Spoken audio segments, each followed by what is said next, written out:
Hi guys, so we're going to be getting into this Pinterest inspired look that my daughter requested for graduation, so let's get right into these products. I'm using my staples, Shine and Jam, Nairobi Style Factor, and a fine tooth comb with a pointed tip. I'm going to be using a mixture of base colors, the SM1B30 and SM1B27, which I will be lining up here. Now, when it comes to pulling hair apart, I usually like to use my index finger as a rule. So if it's within the width of my index finger, that's how I like to gauge it. I'm pulling equal parts of the base color, and I will be pulling equal parts of the top color as well, and whatever additional that I need to add in. I just feel for it. Once you start braiding for a while, you just kind of feel for it, and you can check to see if it's the same. Okay, so I was lucky enough to find this SM3027 at the hair store, which is amazing because I'm going to actually be highlighting the base pieces out with this 3027 ombre in order to give it a nice metallic look to it. I feel like that look was more so of a probably like a 1B27, but because my daughter is a little bit younger and I want to keep this age appropriate, I need a brown base with just a hint of golden highlight in it to give her that sun-kissed look. So as you can see, I'm just placing a very small amount of that hair and really working it through, pulling it apart and putting it back together. As you can see, it is very blended. And I'm just going to be doing this throughout every piece of hair, every other piece of hair actually, because I don't want it too heavy. Some sections will be heavier than others, as you'll see in the finished result, but this is how it looks pretty blended. Some of it's heavy, some of it isn't heavy, which is perfect because this will give her a nice placement of color and natural brown color as well. And the ends will be very sun-kissed.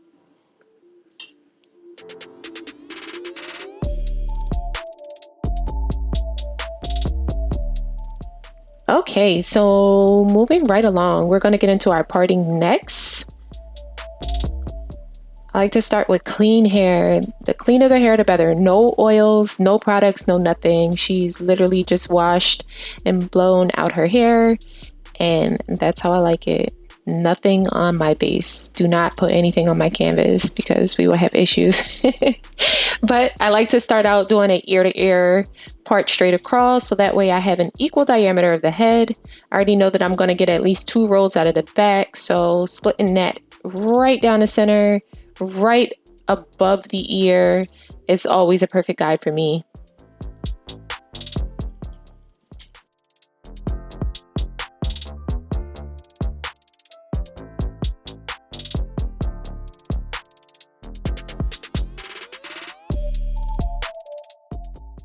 And as you can see, guys, I'm such a stickler for parting. Like, straight parting is so essential. I literally stand back and look at the part for at least 2 minutes before I proceed, because the parting is really what adds the symmetry to the style, and these styles need symmetry because they are knotless.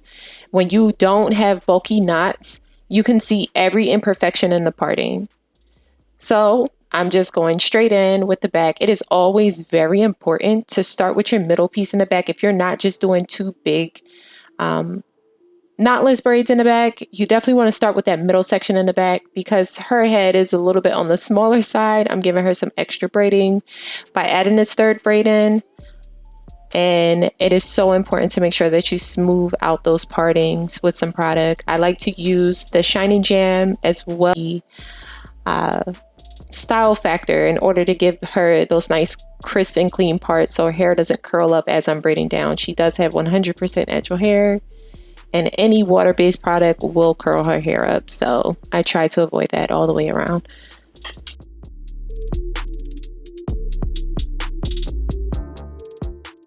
Okay, so I want you guys to really pay attention to this portion of the video. For the next few minutes, I'm actually going to be showing you guys why you are not supposed to braid a specific way when it comes to knotless. So as you can see on that far section over there, I'm splitting this into 3. And what I'm going to be doing is I'm going to start braiding my base and then weaving in the hair. So as you can see, I have one big piece of hair that I'm going to try to interweave after I already braided my base.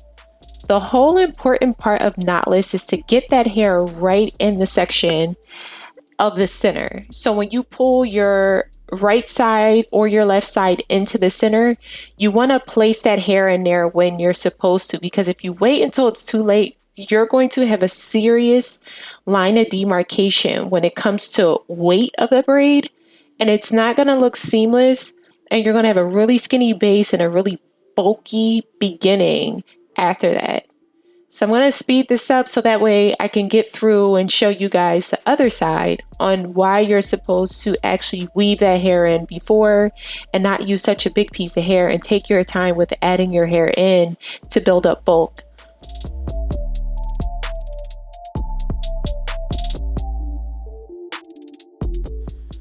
Okay, so now I'm starting on this section here, and I'm going to show you the correct way to braid it.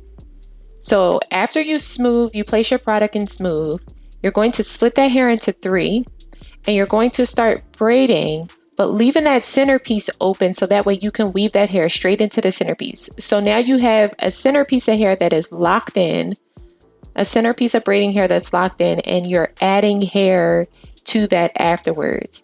This will make your life 10 times easier, and it will make the braid look so seamless from root to end when you are doing these thicker braids. Now, this all depends too on the thickness of your client's hair. So if your client has naturally thin hair, of course their base is going to look a little bit thinner than most people's.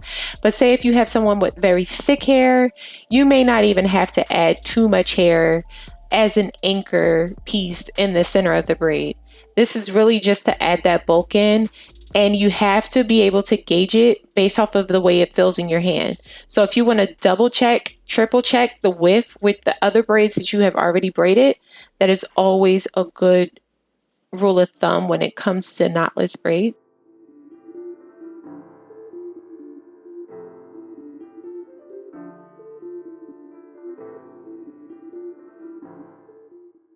So before we move into the super duper close-up version of actually how to do this braid correctly, I would just like to ask you guys for one favor. Please smash the like button if you are feeling this tutorial.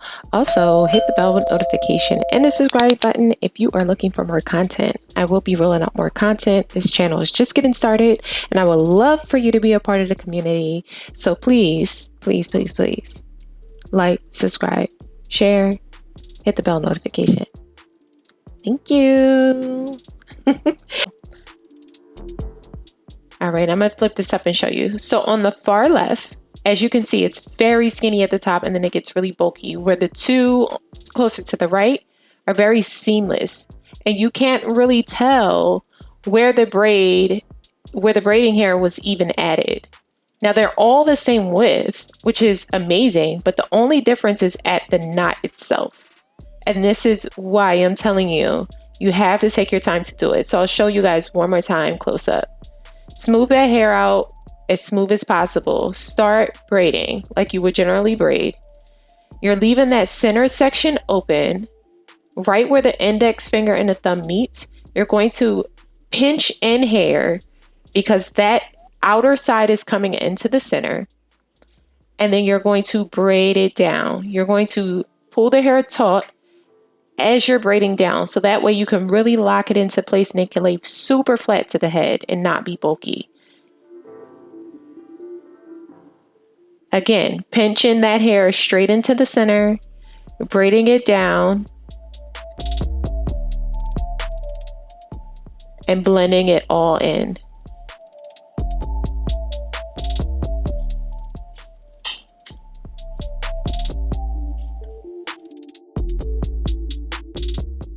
There's a lot of braiders that do this differently when they add hair in, but I have to add hair from the bottom only because it gives me that more seamless look, and then I'm able to tuck the hair better. So I'm just going to demonstrate one more time how you smooth, you split that hair down into 3, you leave your center part open, and you add your hair right into the base of the plait with the braiding hair. That center part is nice and open. So that outer edge that I'm pinching there, smoothing that in because now that's going to the center with the added extension hair. Pinch, braid down. And it's good to add at least 2 or 3 pieces depending on the level of bulk that you want. You have to gauge this based off of your client's hair. My daughter's hair is thinner on the sides than it is in the center, but she has a very fine texture, so you know, I have to play with it a little bit with her and add it and make it as bulky as possible.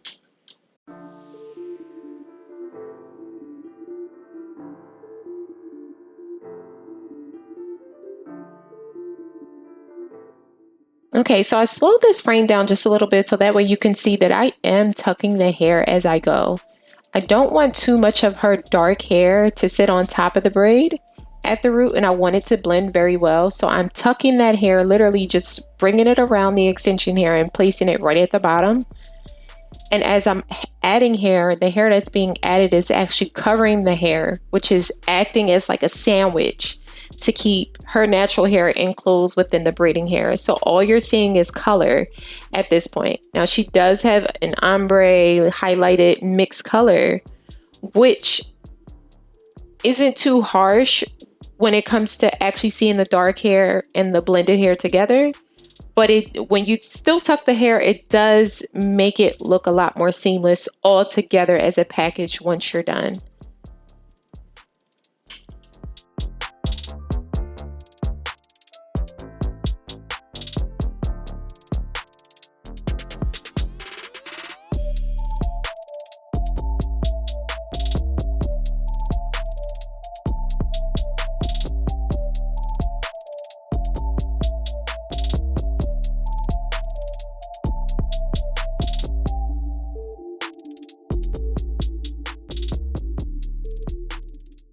Okay, so as you see, it is super duper neat. That hair is nice and tucked in the center. You can't tell that there is a separation between her natural hair and where the extension hair is added. Although if you have a really good eye, you can definitely see where the added pieces are. I think every braider can, but you know, that's always that's for a professional eye to be able to tell those things, because most people can't even tell. So now I'm just going to quickly go through and finish up the rest of the top. I only have 4 pieces left that I have to do at the top.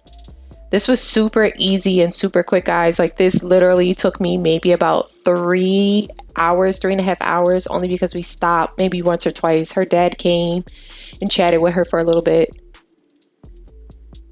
So now I'm just placing a Nairobi all over her hair. This is going to set your style. Do not miss the step of setting your style. Foams will always set your style. I don't care if you barber, I don't care if you're doing a wet set, I don't care what you're doing. Set your style whenever you want something to stay in place and to stay crisp. And I did wrap her hair down and I did dip her ends afterwards, and I'll show you guys the finished product. Ooh la la. Yes, we are finished and she is sun-kissed. I love this look, and I'm telling you, these look amazing on her. I'm keeping it very age appropriate on top of giving her a little bit of color.